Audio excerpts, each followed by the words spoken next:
तो संभल में जिस तरीके से हिंसा भड़की थी उसके बाद अभी तक क्या कुछ हुआ है, अब आपको वो भी बता देते हैं कि किस तरीके से जो एफआईआर है उनकी संख्या बढ़ गई है, उसमें दर्ज लोगों की संख्या भी बढ़ गई है। अभी तक 2700 एफआईआर जो है उसमें 2700 लोगों के नाम है। 19 नवंबर को मस्जिद को हरिहर मंदिर बताया गया, जिसके बाद याचिका दाखिल की गई। उसी दिन याचिका पर सुनवाई होती है और 4 बजे एडवोकेट कमिश्नर ने सर्वे का आदेश दे दिया। शाम 5:30 बजे याचिकाकर्ता और एडवोकेट कमिश्नर डीएम से मुलाकात करते हैं। सर्वे टीम की मुस्लिम पक्ष के साथ भी इस दौरान मीटिंग होती है और शाम 7:30 बजे पहले दौर के सर्वे का काम पूरा हो जाता है। अब 24 नवंबर आता है। 24 नवंबर को हिंदू मुस्लिम पक्ष दूसरे दौर के सर्वे के लिए वहां पर पहुंचते हैं। मस्जिद के बाहर इस दौरान भीड़ जुट जाती है, लोगों ने पथराव किया। हिंसा में 5 लोगों की मौत हो गई है, 20 से ज्यादा पुलिस वाले घायल हुए और इस पूरे मामले पर सपा सांसद जियाउर रहमान बर्क समेत 2700 से ज्यादा लोगों पर एफआईआर दर्ज कर ली गई है। तो संभल हिंसा में अभी तक ये सब कुछ हुआ है। 2700 से ज्यादा लोगों पर एफआईआर दर्ज कर ली गई है, कई लोगों से पूछताछ भी की जा रही है। और चलिए अब बात राजस्थान की करते हैं, जहां चर्चा है कि अब धर्मांतरण बंद होगा। ऐसा इसीलिए क्योंकि मुख्यमंत्री भजन लाल शर्मा का इस मुद्दे को लेकर रुख बेहद कड़ा है और उन्होंने कड़ा रुख अख्तियार करते हुए कैबिनेट में दरअसल धर्मांतरण बिल को मंजूरी दे दी गई है। अब ये बिल सदन में पेश किया जाना है।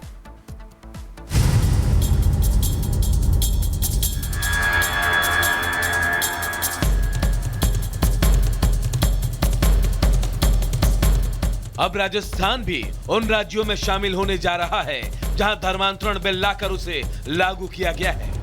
राजस्थान में बीजेपी की सरकार जबरन धर्म परिवर्तन को रोकने के लिए विधेयक लाने वाली है। मंत्रिमंडल की बैठक में कैबिनेट ने धर्मांतरण विरोधी बिल को मंजूरी दे दी है। ये विधेयक आगामी विधानसभा सत्र में पेश किया जाएगा, जिसके बाद इसे राज्यपाल और राष्ट्रपति के पास मंजूरी के लिए भेजा जाएगा। धर्मांतरण किया तो होगी जेल। विधेयक में 1 साल से लेकर 10 साल तक की सजा का प्रावधान। पहले स्टेज में धर्मांतरण पर 1 से 5 साल तक की सजा। समूह में धर्म परिवर्तन कराया तो 2 से 7 साल की सजा। दूसरी बार धर्म परिवर्तन कराया तो डबल प्रावधान। पहली बार 15,000 तो दूसरी बार 25,000 का जुर्माना। तीसरी बार में 5 लाख तक का जुर्माना। लव जिहाद, लिव इन रिलेशन के नाम से धर्म परिवर्तन पर भी सजा। बताया जा रहा है कि विधेयक में यह भी प्रावधान लागू कराया जा रहा है कि अगर कोई धर्म परिवर्तन कराना चाहता है तो उसे धर्म परिवर्तन से 60 दिन पहले जिलाधिकारी को इस संबंध में आवेदन देना होगा। जिलाधिकारी ये जांच करेंगे और तय करेंगे कि जबरन धर्म परिवर्तन है या फिर ये स्वेच्छा से हो रहा है। धर्मांतरण में लोगों को प्रलोभन देकर और उनको अज्ञानता में धर्म परिवर्तन करा दिया जाता था, उसको लेकर सभी राज्यों से की समीक्षा करते हुए अन्य राज्यों में भी ये नीति तैयार की गई। उनकी समीक्षा करते हुए और एक अलग अलग कैटेगरीज वाइज उनके सजा का प्रावधान किया गया है ताकि लोगों को जबरन धर्म परिवर्तन नहीं कराया जा सके। माना जा रहा है कि राजस्थान सरकार अगले सत्र में धर्मांतरण बिल को सदन में लाकर पास कराएगी।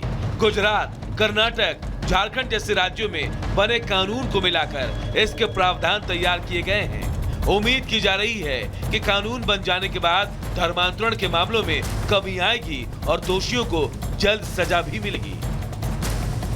Bureau report, Republic Bharat. और चक्रवाती तूफान फेंगल की बात करेंगे। फेंगल का कहर अब जगह जगह दिखना शुरू हो गया है। तमिलनाडु से लेकर के पुडुचेरी तक हालात खराब हो रहे हैं और ये हालात कुछ इस तरह के खराब हो रहे हैं कि न सिर्फ लोगों को परेशानियों का सामना करना पड़ रहा है, उनका जीवन खतरे में है, बल्कि तस्वीरें भी ऐसी हैं जो किसी को भी डरा दे।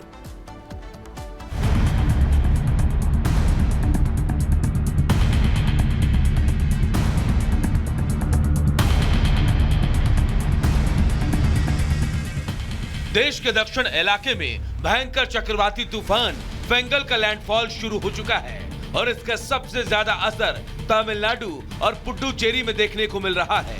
दोनों ही जगह मौसम ने करवट ले ली है। भारी बरसात के साथ तेज हवाएं चल रही है। मौसम विभाग ने बताया कि फेंगल तूफान का लैंडफॉल शुरू हो गया है। हवा की रफ्तार 70 से 90 किलोमीटर प्रति घंटा है।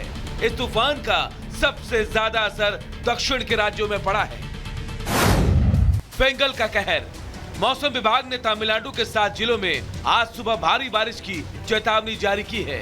ये 7 जिले हैं चेन्नई, तिरुवल्लूर, विलुपुरम, कुड्डालोर, कांचीपुरम, चेंगलपट्टू और कलकुरिची। तूफान का अलर्ट के बाद भारतीय नौसेना और तटरक्षकों ने मोर्चा संभाल लिया है। लोगों से घरों में रहने की अपील की गई है। आईटी कंपनियों को घर से काम करने की सलाह दी गई है। तमिलनाडु और पुडुचेरी के कई इलाकों में भारी बारिश हुई है। लोगों को सुरक्षित स्थानों पर पहुंचाया गया है। प्रशासन ने करीब 12 लाख लोगों को एसएमएस के जरिए अलर्ट भेजकर सतर्क रहने को कहा है। चेन्नई हवाई अड्डे पर दोपहर 12:30 बजे से शाम 7 बजे तक विमानों का परिचालन बंद कर दिया गया था। 55 उड़ानें रद्द कर दी गई। 19 उड़ानों को डाइवर्ट किया गया, जबकि 12 उड़ानें देरी से चल रही हैं।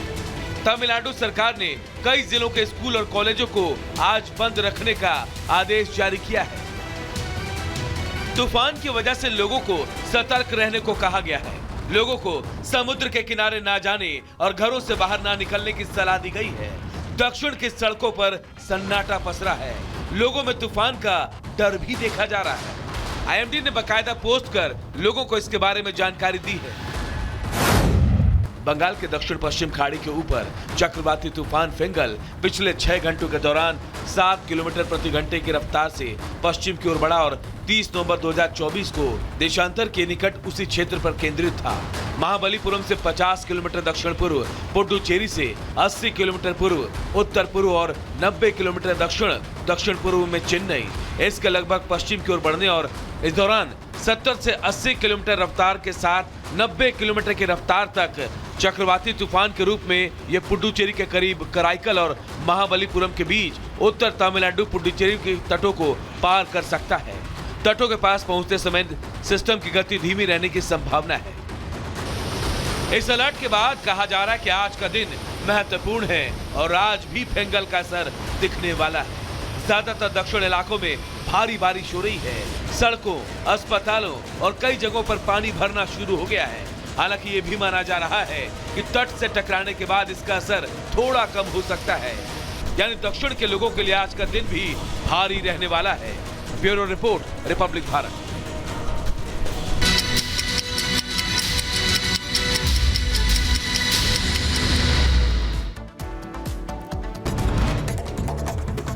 संभल हिंसा की जांच के लिए मुरादाबाद पहुंची जांच आयोग की टीम। आज सुबह 10:30 से 11 के बीच जामा मस्जिद पहुंचेगी टीम। हिंसा वाले इलाके की करेगी जांच। न्यायिक आयोग की टीम में 3 सदस्य शामिल। संभल हिंसा का एक और वीडियो आया सामने। भीड़ को भड़काते नजर आए मौलाना, आरोपियों की हुई पहचान। पुलिस टीम जुटी, हिंसा वाले दिन का वीडियो भी सामने आया। संभल की मस्जिद में बच्ची से रेप की कोशिश। मौलाना ने भाई के साथ मिलकर 3 घंटे मस्जिद में बंधक बनाया। पुलिस ने आरोपी मौलाना और उसके भाई को भेजा जेल। हिमाचल के संजौली मस्जिद विवाद मामले में मुस्लिम पक्ष को जिला कोर्ट में एक बड़ा झटका लगा।